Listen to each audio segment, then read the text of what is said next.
경기도 의정부시. 네, 안녕하세요.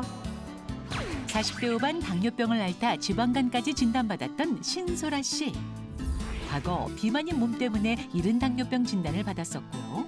혈당 조절이 제대로 되지 않아 고혈당까지 나타났다고요. 제가 비알코올성 지방간이 있다고 하시더라고요. 깜짝 놀랐어요. 현재 신소라 씨의 지방간 상태는 의사에게도 주의를 받은 상황. 간암으로 아버지를 일찍 여의면서 가족력을 걱정했지만 평소 음주와 흡연을 하지 않아 지방간 진단을 받았을 당시 깜짝 놀랐다는데요. 건강관리에 좀 신경을 많이 썼어요. 그래서 다이어트에 성공해서 20kg 정도 감량을 했거든요. 하지만 직장 생활을 다시 시작하면서 배달 음식과 야식을 자주 찾았다는데요. 특히 탄수화물과 밀가루 음식을 좋아해 하루 대부분 떡볶이나 빵을 즐겨 먹었답니다. 지방간이 있는 사람한테는 이 밀가루나 탄수화물이 많은 음식이 좋지 않다고 말씀하셨는데도 제가 다이어트에도 성공해봤고 평상시에 좋아하는 음식이다 보니까 개의치 않고 자꾸 먹게 되더라고요. 또한 일을 마치고 집으로 돌아오면 힘이 없어 운동은 멀리하게 됐는데요. 설상가상으로 화장실에서 미끄러져 허리 골반을 다친 후 누워있는 시간이 길어지게 됐다고요. 게다가 당뇨약을 제대로 챙기지 않은 탓에 혈당 수치는 계속 치솟았다고 합니다.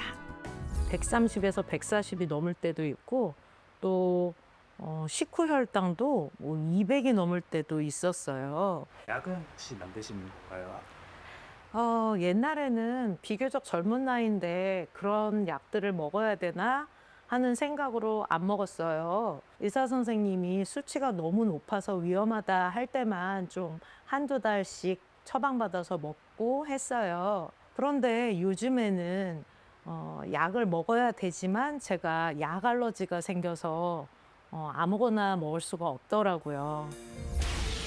지방간 치료를 위해선 생활습관 개선과 함께 꾸준한 약 복용이 필요한 상황. 식단 관리도 좀 열심히 하고 운동도 많이 해서 다이어트 좀 바짝 신경 써 보려고요. 그렇게 하면 건강 다시 회복할 수 있겠죠?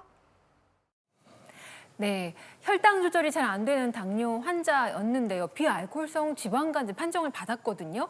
그럼 이렇게 당뇨병 환자 가운데 지방간 이렇게 다시 나오는 경우가 많나요? 네, 많습니다. 많은 보고에 의하면 70%까지가 같이 서로 공존하고 있습니다. 당뇨와 지방간이 같이 있으면 서로 더 나쁜 영향을 미치는데요. 특히 선생님 같이 혈당이 조절되지 않는 경우에는 인슐린이 계속 분비가 되는데 인슐린 저항성 때문에 인슐린이 해야 되는 또 중요한 역할 중에 하나가 체지방 분해되는 걸 막는 거거든요. 근데 이걸 못하게 되니까 지방이 계속 분해돼서 혈액 안에 지방 덩어리들이 많이 다니게 되고 얘가 간으로 가서 중성지방으로 변환된 다음에 지방간으로 쌓이도록 되어 있습니다. 그래서요. 지방간이 심할수록 인슐린 저항성이 심해지게 되니까 또 당뇨도 또 다시 심해지게 돼서 서로 꼬리에 꼬리를 물고 악순환에 빠지게 된다는 그런 문제가 있습니다.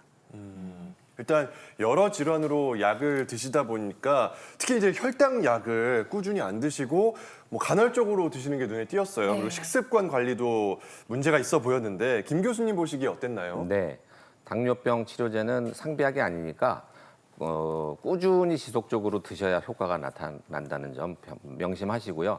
식습관에서도 배달 음식은 나트륨하고 또 당분이 많이 들어있어서 저염식, 저당을 직접 귀찮지만 요리해서 드시는 것을 추천해드리고 혈당이 굉장히 높습니다. 그렇기 때문에 반드시 다시 당뇨병 선생님 찾아가셔서 약을 처방받고 생활습관도 바르게 교정하시는 것이 좋을 것 같습니다. 네. 오늘 얘기가 좀 다 제 얘기 같아서 조금 불안하거든요. 근데 저도 건강검진 받을 때 이 간 기능 수치 검사 이런 거를 받았던 기억이 있는데 이게 어떻게 보는지 잘 모르겠어요. 뭐 종류도 되게 많더라고요. 네, 그 수치들 좀 소개 좀 해주시겠어요, 이 교수님? 네, 저희가 이제 건강검진에서 흔히 볼 수 있는 간 기능 검사로는 AST, ALT, 감마GT 등이 있습니다. 먼저 AST는 아스파테이트 아미노 전이 요소의 약어인데요. 간 세포뿐만 아니라 심장, 근육, 그리고 신장 등에도 분포하는 것으로 알려져 있습니다. 그렇기 때문에 이러한 장기들의 손상이 발생을 하게 되면 혈액 검사에서 AST가 상승을 할 수가 있습니다. ALT는 알라닌 아미노 전이 요소의 약자인데요. AST와 달리 간 세포에 대부분 분포하는 것으로 알려져 있습니다. 어떻게 보면 간 전용 알림이라고 보시면 되겠습니다. 마지막으로 감마지틴은 감마 글루타밀 전이 요소의 약자인데요. 주로 술과 연관이 되어 있습니다. 음주를 하시는 분들 중에서 이 감마지틴 수치가 상승이 되어 있다면 간이 이제는 금주를 하실 때가 됐다고 보내는 신호라고 이해를 하시면 되겠습니다. AST 같은 경우는 정상이 40 이하, ALT 같은 경우는 35 이하, 감마지T 같은 경우는 여성 같은 경우 35 이하, 그리고 남성 같은 경우는 63 이하인데요. 건강검진에서 이러한 수치가 정상 범위를 초과하게 된다면 간 질환, 특히 지방간 질환의 가능성이 있는지 검진을 통해서 추가적으로 평가를 해보셔야 합니다. 네. 자, 그렇다면 지방간 치료제에는 어떤 게 있는지 궁금합니다. 최근 나온 비만 주사를 맞으면 지방간 수치도 나아진다는 얘기가 있더라고요, 교수님. 통통하지 않으신데 잘 알고 계시네요. 자, 작년 미국 FDA에서는요. 최초로 지방간 치료제를 개발했습니다. 자, 승인을 했는데요. 레스메티롬입니다. 근데 이 약은요, 아직 국내에는 들어와 있지가 않습니다. 근데 들어온다 하더라도 모든 지방간 환자를 대상으로 하는 것은 아니고요. 지방간으로 해서 어느 정도 간 손상이 온 분을 대상으로 하기 때문에 이 약만 믿고 지방간을 그냥 두셔서는 안 될 것 같습니다. 요때 써볼 수 있는 게 비만 약제 중에서 주사 치료제가 있습니다. 이 주사 치료제로 유명한 게 앨런 머스크가 사용한 위땡땡이라는 약이 있잖아요.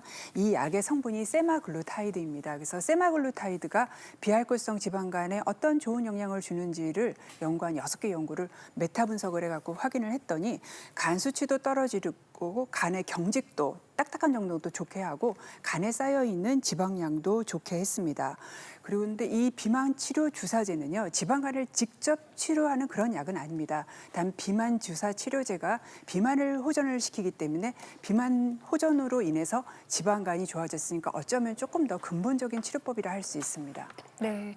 네, 말씀하셨던 GLP-1 계열의 당뇨, 비만 치료제 같은 경우에는 인슐린에 대한 저항성을 크게 줄이고 체중을 급격하게 감소시키면서 이러한 지방간을 호전시키고 간 내의 염증을 개선한다는 보고들이 누적되고 있어서 굉장히 긍정적으로 바라보고 있습니다. 하지만 아직까지 국내에 이제 간 치료 전용으로 승인이 된 것은 아닙니다. 다만 비만 당뇨 환자에서 보이는 체중 감량 그리고 대사 개선 효과가 간 기능 개선까지 이어지는 것으로 보면은 조만간 좋은 소식이 들리지 않을까 하는 기대로 이렇게 집중해서 지켜보고 있는 중입니다.